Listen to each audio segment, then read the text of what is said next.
menceritakan lagi satu kisah horor Wawa yang udah masuk ke part 122. Dan di malam ini aku akan menceritakan kisah tentang seseorang yang mengalami gangguan horor pada saat mengikuti acara perkemahan, Wak.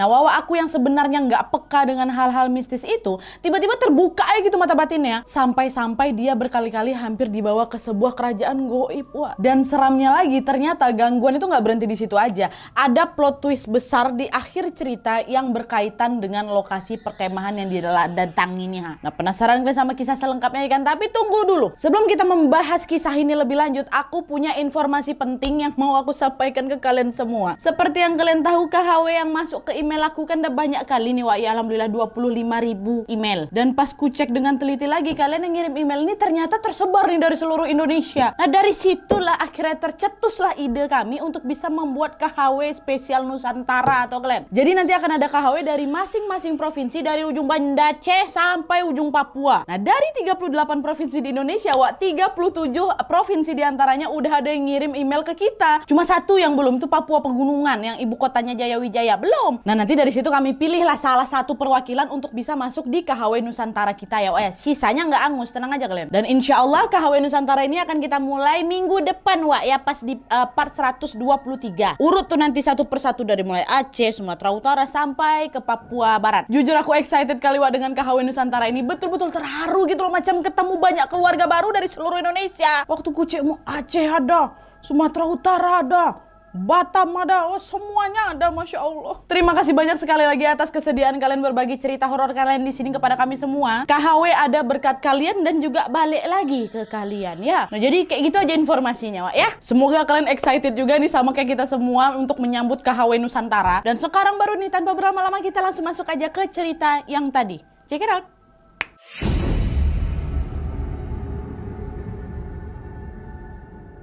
Oke, Wak, jadi kisah yang akan aku bawakan malam ini dikirim sama Wawa aku yang kita sebut aja namanya Winda dari Jawa Tengah. Halo Winda. Nah, pengalaman horor yang Winda alami ini, Wak, terjadi pada tahun 2015 lalu ketika dia masih kelas 2 SMA. Tapi sebelum aku masuk ke ceritanya, aku mau disclaimer dulu kalau semua nama dan tempat dalam kisah ini udah aku samarkan, Wak, ya. Nah, lanjut lagi. Jadi, Wak, ceritanya pada saat itu si Winda ini tergabung dalam sebuah organisasi luar sekolah yang memang rutin mengadakan perkemahan. Nah, perkemahan itu cukup ramai, Wak, karena pesertanya juga berasal dari berbagai sekolah sekabupaten. Dan di acara itu juga lah Winda bertemu dengan teman-teman baru yang menjadi kawan satu regunya. Satu regu tuh sekitar 10-15 orang. Wah, ini aku sebutin aja nama-nama yang masuk ke cerita ya. Yang pertama tadi si Winda, yang kedua ada Nuna, Riris, Keisha, Bagas, dan Reza. Oke. Nah, terus singkat cerita berangkatlah Winda bersama teman-temannya ini ke lokasi perkemahan. Tempatnya cukup jauh, Wak, di sebuah pedesaan yang berbatasan dengan pantai. Nah, di sana mereka akan berkemah selama 3 hari 2 malam. Tapi uniknya, Wak, di perkemahan itu mereka nggak nginap di tenda gitu, tidak. Melainkan mereka akan menginap di rumah warga. Jadi memang selama program itu berlangsung, dari sananya udah kayak gitu aturannya. Biasanya satu regu akan menginap di 2 rumah warga yang berbeda. Nah, waktu itu Winda dan teman regunya yang perempuan menginap di rumah Bu Elmi namanya, sedangkan nanti yang laki-laki menginap di rumah salah satu perangkat desa yang bernama Pak Idrus. Satu rumah Bu Elmi, satu rumah Pak Idrus. Perempuan laki-laki gitu ya. Nah, rumah Bu Elmi yang ditempati Winda ini, Wak, nggak terlalu besar. Cuman berisi 2 kamar aja. Nah, kamar pertama ditempati sama Bu Elmi sama anak perempuannya yang masih berusia 4 tahun. Sedangkan kamar kedua yang ada di bagian belakang dan dibiarkan kosong karena memang yang tinggal di situ cuma 2 orang aja, Wak, Bu Elmi sama anaknya. Di kamar 2 itulah Winda, Nuna, Riri sama Keisha tidur. Kamar belakang tuh gelap kali, nah dia nggak terawat tuh loh, macam nggak pernah ditempatin. Tapi anehnya di sana ada satu sarung yang menggantung di tembok. Padahal nggak ada laki-laki yang tinggal di rumah itu, Wak. Nah, meski merasa janggal nih, Winda nggak ambil pusing karena ya kan berdasarkan informasi yang dia terima, katanya Bu Elmi ini sempat tinggal lama di luar pulau dan baru menempati rumah itu lagi beberapa saat sebelum mereka kemah di sana. Ya jadi wajar aja kalau memang rumahnya nggak terawat dengan baik lagi, itu kan memang udah lama nggak ditempatin sama Bu Elmi ya kan. Dan soal sarung ya siapa tahu Bu Elmi juga suka sarungan, nggak cuma laki-laki aja. Kayak gitu pikiran Winda pertamanya, Wak. Nah, tuh Winda sama teman-temannya pun mengikuti perkemahan dengan sangat gembira.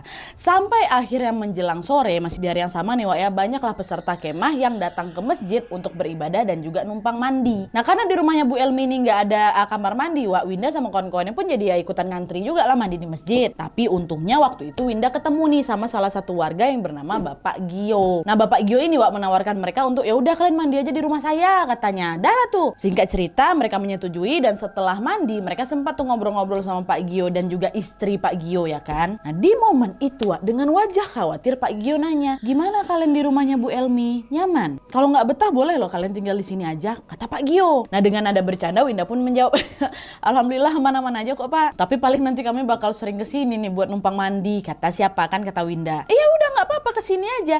Tapi Bapak pesan ya, selama kalian kemah di sini kalian harus hati-hati ya nak. Hati-hati gimana Pak? Kata mereka kan. Sebenarnya ada aturan ketat yang nggak boleh dilanggar di sini. Oh ya? Aturan apa nih? Jadi gini, siapapun dilarang berdandan kalau masuk ke area lapangan dan tidak boleh membunyikan alat musik terutama gamelan di sana. Nah saat mendengar adanya aturan tersebut, Winda sempat keheranan. Kok Bu Elmi nggak pernah menginformasikan hal itu sama kami ya? Tapi gegara si Winda ini selalu berpikir logis, Wak. Dia nggak terlalu ambil pusing tuh. Dia cuman, oh iya siap Pak, kami nggak bakal kayak gitu katanya. Dan tuh mereka pun lanjut mengikuti acara perkemahan. Dan masuk di hari kedua nih Wak. Nah di hari kedua ini kegiatan mereka adalah untuk mencari jejak. Nah rutenya mencakup wilayah sekitar lapangan desa, perkebunan karet dan juga mengarah ke dekat pantai.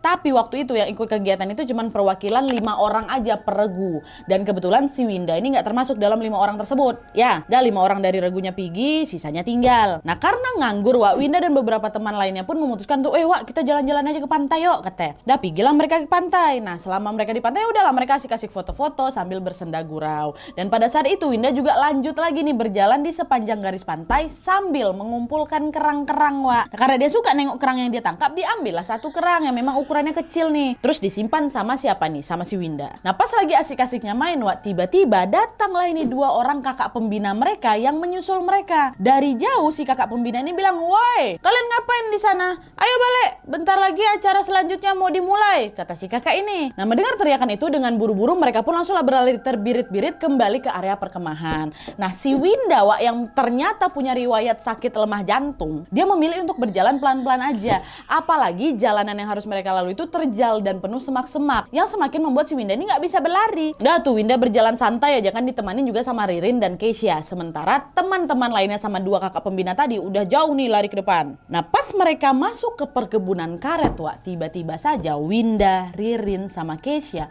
mendengar ada suara orang berlari nih dari arah belakang. Mereka pun panik ya kan, dikiranya orang yang berlari itu adalah kakak pembina mereka yang kesal nih sama mereka gegara jalan terlalu santai kali. Akhirnya tanpa melihat ke belakang mereka pun berlari juga Wak sekencang mungkin, sampai tanpa sadar kedua kaki si Winda itu sampai tergores tumbuhan berduri gitu lah sampai berdarah Wak. Coba Wak lari, ada kakak tuh lah. Nah setelah beberapa jauh berlari Wak, Winda merasa tubuhnya jadi lemas sekali. Dengan terengah-engah dia berkata, udah pelan-pelan, aku udah gak kuat lagi, kata si Winda. Nah karena suara larian kakak pembina yang mengejar mereka tadi di belakang udah gak ada, Riri sama si Keisha pun dengan sigap langsung memapah si Winda sambil berjalan pelan-pelan. Terus gak lama kemudian mereka berpapasan nih Wak sama Pak Gio, bapak yang waktu tempat mereka numpang mandi itu Wak. Berpapasan, kebetulan Pak Gio ini lagi ada di kebun karet itu. Nengoklah kan Pak Gio, ya Allah Winda kenapa kaki kau tuh jalan sampai pincang-pincang kayak gini kau, kata siapa, kata Pak Gio. Iya Pak, tadi kami lari-lari soalnya takut dimarahin kakak pembina. Tadi ada kakak pembina yang ngejar kami Pak, kata si Keisha. Hah? Kakak pembina? Yang mana nih? Kata si bapak. Bapak dari tadi loh di sini nggak ada kakak pembina yang lewat mau ke pantai apalagi mau ngejar kalian. Hah? Ada kok Pak tadi yang ngejar kami, dan tadi juga ada kakak pembina yang manggil kami supaya datang ke acara selanjutnya. Nah jalur ke pantai itu cuma bisa lewat sini aja. Kalau memang ada yang lewat pasti Bapak lihat. Dari tadi Bapak di sini nggak lihat siapa-siapa kok. Nah mendengar ucapan Pak Gio itu seketika mereka pun jadi langsung terkejut. Siapa berarti yang manggil kita tadi tuh, yang ngejar kita siapa Wak? Tapi lagi-lagi mereka memilih untuk positive thinking Wak. Mereka pun melanjutkan lagi kan perjalanan dan langsung bergabunglah dengan para peserta kemah lainnya. Nah terus singkat cerita Wak, acara pun selesai. Seperti biasa sore harinya mereka mampir lagi nih ke rumah Pak Gio untuk numpang mandi, sekaligus juga ngobatin luka-luka gores yang ada di kakinya si Winda. Dan kebetulan pula Wak, nanti malam di hari itu adalah malam terakhir mereka berkemah, sekaligus juga menjadi acara puncak yang tentunya akan menjadi ramai oleh hiburan-hiburan, ya kan? Nah karena acaranya cuma seru-seruan aja, Nuna salah satu anggota regunya si Winda ini sengaja Wak dia minta mandi duluan nih karena dia mau dandan. Nah melihat Nuna yang asik dandan dan akhirnya Winda dan yang lain juga ikutan dandan juga. Gak lama kemudian mereka pun udah selesai siap-siap nih, udah pada cantik nih ya kan. Mereka pun menemui Pak Gio dan istrinya untuk berpamitan sekaligus juga mengucapkan terima kasih banyak ke Pak Gio. Pak Gio bilang besok kapan-kapan jangan lupa mampir ke sini lagi ya, jaga silaturahmi, kata Pak Gio. Pak Gio nggak ngeh nih orang ini berdandan kayaknya. Winda pun cuma mengiyakan dan mereka saling bertukaran nomor HP. Dah tua, singkat cerita para peserta kemah pun mulai bergegas menuju ke lapangan desa tempat diselenggarakannya acara. Awalnya Winda sempat nggak mau datang, Wak. Karena kan kaki masih sakit ya kan. Tapi karena Bagas dan Reza datang menyusul si Winda, mau nggak mau dia pun jadi ikut ke lapangan. Nah pas Winda dan teman-temannya udah dekat dari lapangan, Wak, seketika dia tersentak. Kalian tahu? Di momen ini dia terkejut setelah menyadari bahwa ternyata acara hiburannya adalah pertunjukan seni tari dan musik gamelan. Nah mengetahui hal itu Kesha langsung bilang, Wak, bukannya kata Pak Gio di sini nggak boleh main gamelan ya? Iya, Wak. Tapi kenapa orang ini main gamelan? Di lapangan ini ya kan katanya nggak boleh. Apa mungkin Pak Gio cuma bercanda, Wak ya? Atau cuma lagi nakut-nakutin kita aja? Bisa jadi. Bisa jadi, Wak. Setahu aku gamelan juga umum kali kok di daerah-daerah sini. Ya udahlah, Wak, mudah-mudahan nggak terjadi apa-apa, kata si Kesha kan. Nah di tengah keramaian itu, Wak, teman-teman Winda pada nyebar nih entah kemana. Hanya menyisakan si Winda sama si Kesha aja berdua. Mereka pun memilih untuk menonton pentas dari barisan belakang yang memang dekat sama pohon beringin tua. Awalnya semua berjalan baik-baik aja, Wak. Tapi ketika para penari itu udah hampir selesai mentas, tiba-tiba saja secara mengejutkan terdengar teriakan dari berbagai arah. Dan bisa kalian tebak apa yang terjadi? Betul, kesurupan massal semua langsung, Wak. Udah jadi chaos lah itu semua kan. Satu menjerit di sana, di belakang, semua lah. Nah pada saat situasi udah mulai kacau ini, tiba-tiba Reza, salah satu kawan cowok dari regunya si Winda ini, muncul dari arah kiri lapangan, Wak. Reza ini berjalan menghampiri mereka sambil terus menatap Winda tanpa berkedip. Tengoknya terus. Nah Winda yang keheranan dengan tatapan Reza itu belum sempat nanya apa-apa lagi, Wak. Karena tiba-tiba di saat yang bersamaan si Winda terjatuh tergeletak di tanah. Winda waktu itu merasa nggak bisa mengendalikan tubuhnya. Dan dengan sigap si Reza tadi nih langsung menggotong tubuhnya si Winda balik ke rumah Bu Elmi. Sesampai di rumah Bu Elmi, Wak, Winda pun dibaringkan di ruang tamu. Dan pada saat itu tubuhnya mendadak dingin dan kejang-kejang, Wak. Nah pada saat itu Winda mengira sakit jantung aku kumat nih. Karena biasanya kalau kecapean dia ini akan kumat dengan gejala serupa, Wak. Nah Kesha yang tahu soal kondisi kesehatan Winda ini pun langsung berusaha mencari obat si Winda yang ada dalam tasnya. Dan alhamdulillahnya setelah minum obat, Wak, kondisi Winda udah berangsur-angsur membaik. Dia pun dibawa nih ke kamar belakang kan untuk beristirahat. Terus tanpa terasa, Wak, waktu sudah menunjukkan pukul 10 malam. Banyak peserta kemah yang saat itu belum tidur nih. Dan di kamar waktu itu cuma ada Winda sama Kesha yang udah tidur. Nah pada saat itu Winda belum bisa tidur, Wak, dan perasaannya langsung gak enak gitu. Entah kenapa dia nih mendadak ngerasa kesal dan benci kali sama Nuna, Wak. Masih ingat kalian Nuna? Orang yang pertama kali ngajak mereka dandan sebelum nonton pentas, Wak. Jadi benci kali dia tengok si Nuna tuh. Kebencian itu pun semakin besar sampai akhirnya ketika Nuna masuk ke kamar untuk tidur, Winda terus-menerus menatapnya dengan tajam tanpa berkedip. Ditengok si Nuna terus kan, Wak. Gak lama kemudian Nuna tiba-tiba menjerit dan berlari ketakutan nih keluar kamar. Dari luar kamar terdengar Nuna menangis sesenggukan. Nah teman-teman yang pada saat itu masih berkumpul di sana jadi nanya, Nuna, kenapa kau? Itu Winda kenapa? Winda tadi nangis darah, katanya. Dia tiba-tiba bangun mau ngejar aku, kata si Nuna, Wak.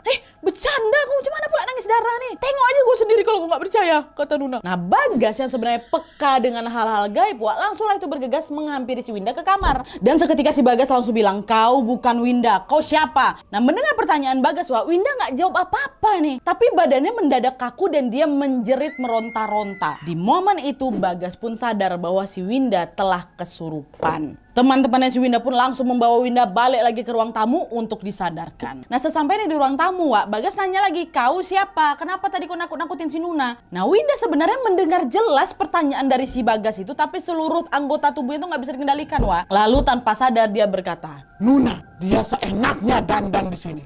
Aku nggak suka, kata dia. Nah di tengah kesadaran yang sudah mulai hilang itu, Wak, samar-samar Winda melihat Bagas berusaha mengeluarkan sosok yang sedang merasukinya itu. Sementara Winda cuma mampu menangis sambil berdoa di dalam hati. Sosok yang merasuki Winda ini terus berteriak meracaukan hal-hal aneh, Wak. Situasi makin gak terkendali sampai akhirnya Bu Elmi nih, si pemilik rumah, tiba-tiba berteriak, Wak, dari dalam kamarnya. Diam kalian, bawa pergi anak itu, katanya. Nah semua orang jadi terkejut, Wak, mendengar teriakan Bu Elmi kan, seolah gak peduli dengan dengan apa yang terjadi, Bu Elmi hanya meminta mereka pergi kalian semua dari rumah aku, katanya. Akhirnya mereka pun bersama-sama membawa si Winda ke masjid yang letaknya memang gak jauh dari rumah Bu Elmi. Tapi sayangnya waktu dibawa ke masjid ini, kondisi Winda malah makin jadi parah. Nah, si Reza kawan cowok satunya lagi yang memang ternyata juga punya kelebihan itu, akhirnya ikut turun tangan dan berusaha menyadarkan si Winda. Di momen itu aku udah gak ingat lagi Nadia apa yang dilakukan sama si Reza sama kawan-kawan aku. Karena di saat yang bersamaan kalian tahu Winda merasa jiwanya ini sudah pergi ke suatu tempat yang sangat asing. Dalam penglihatan si Winda, dia melihat dia ini kayak digiring oleh banyak makhluk seram dengan wujud yang berbeda-beda. Aduh merinding.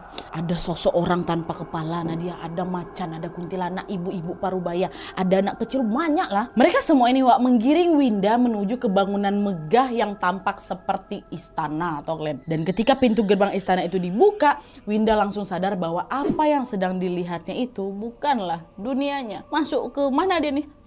Nggak lama kemudian dari dalam istana keluar nih seorang perempuan cantik kali Nadia, cantik kali katanya, macam ratu betulan. Terus perempuan ini bilang, kemarilah nak, kau akan bahagia di sini, kata si perempuan nih. Nah karena Winda udah sadar kalau itu bukan duniaku, enggak, ini bukan duniaku, dia pun langsung segera menolak ajakan tersebut. Dan ketika Winda nih balik badan untuk berlari meninggalkan istana tiba-tiba saja dalam sekejap dia sudah kembali lagi ke dalam raganya. Samar-samar Winda melihat ada banyak sekali teman yang masih berkumpul di masjid dan tampak sangat kelelahan. Dan gak lama kemudian azan subuh pun berkumandang.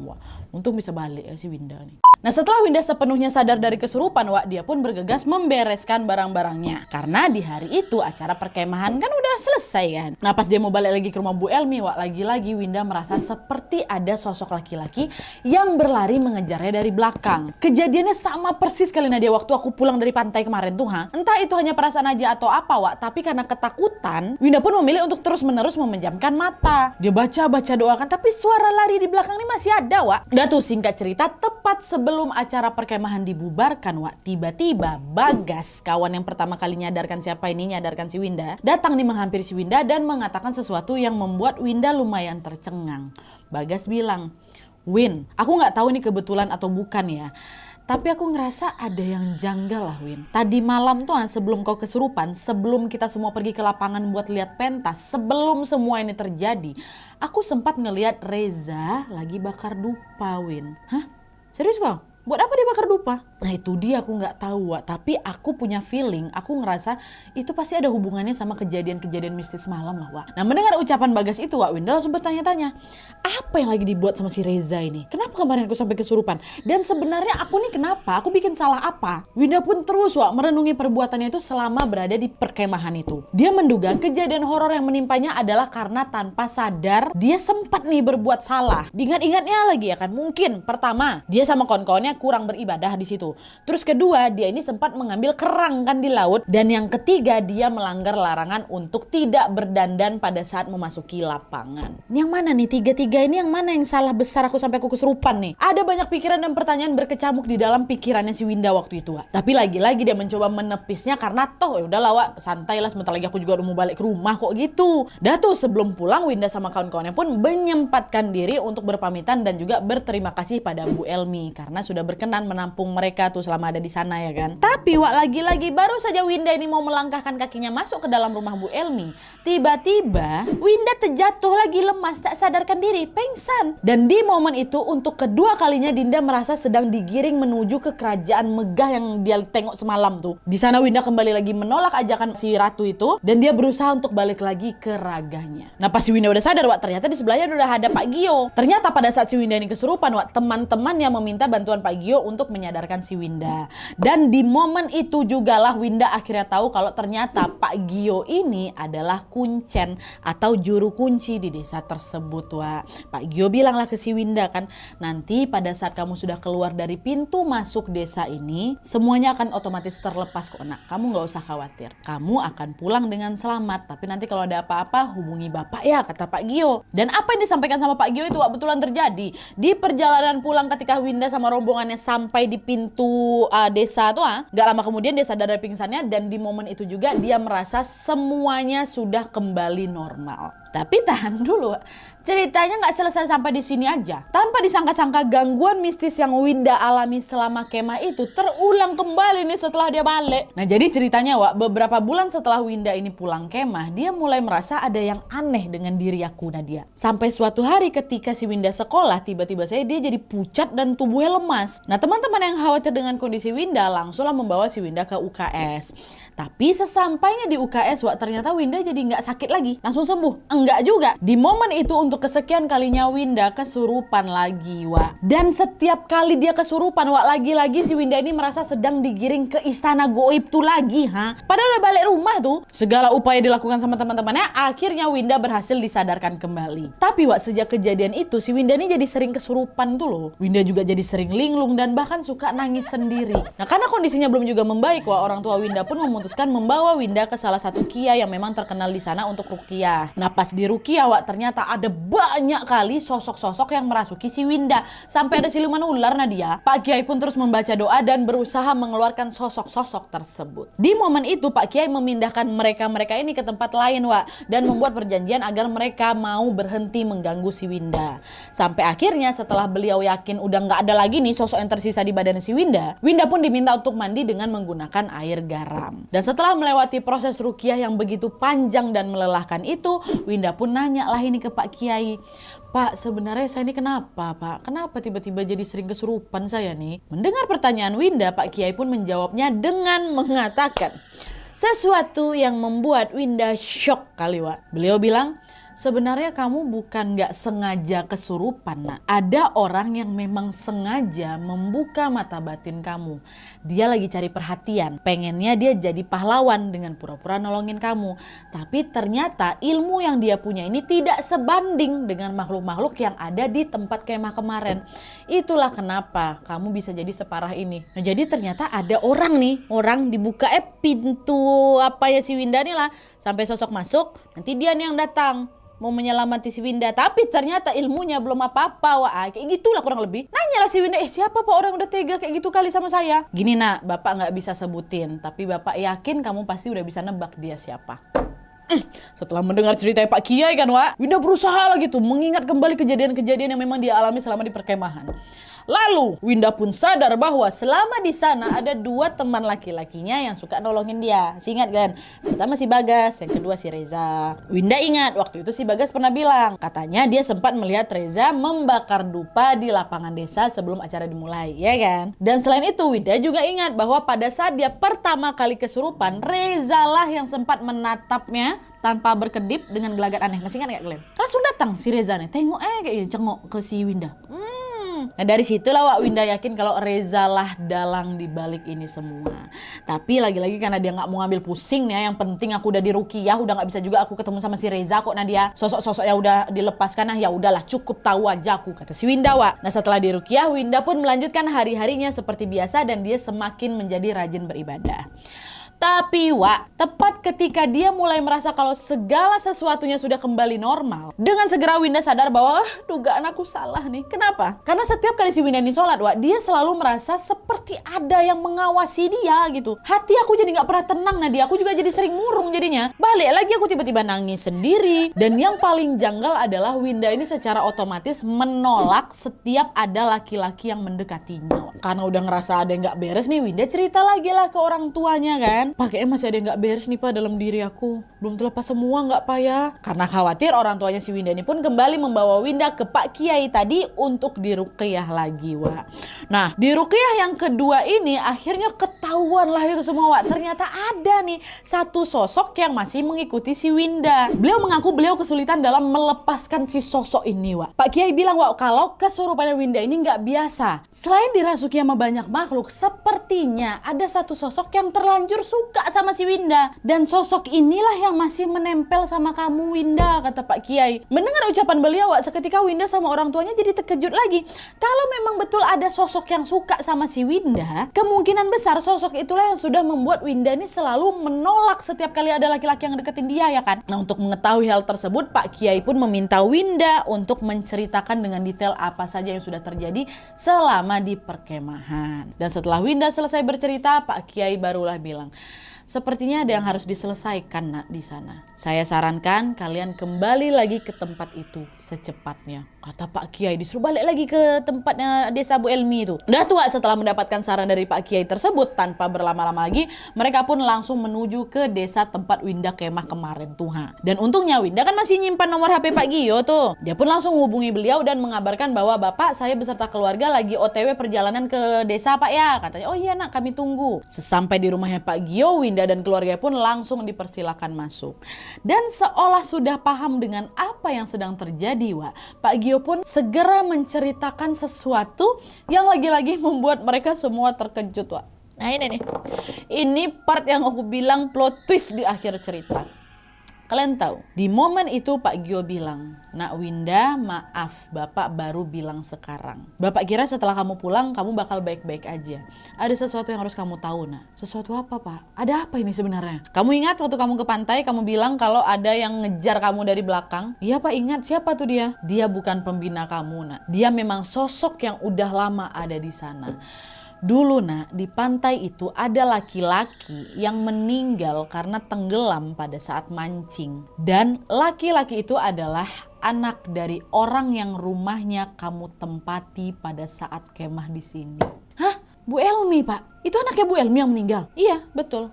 Tapi laki-laki itu meninggalnya nggak wajar nak, bukan kecelakaan tapi karena disengaja, kata Pak Gio. Nah mendengar ucapan Pak Gio, Winda dan keluarga jadi makin tercengang lagi. Dengan panik mereka pun nanya balik, Pak meninggal nggak wajar gimana nih Pak maksudnya? Meninggal disengaja? Lalu dengan nafas berat Pak Gio pun melanjutkan ceritanya.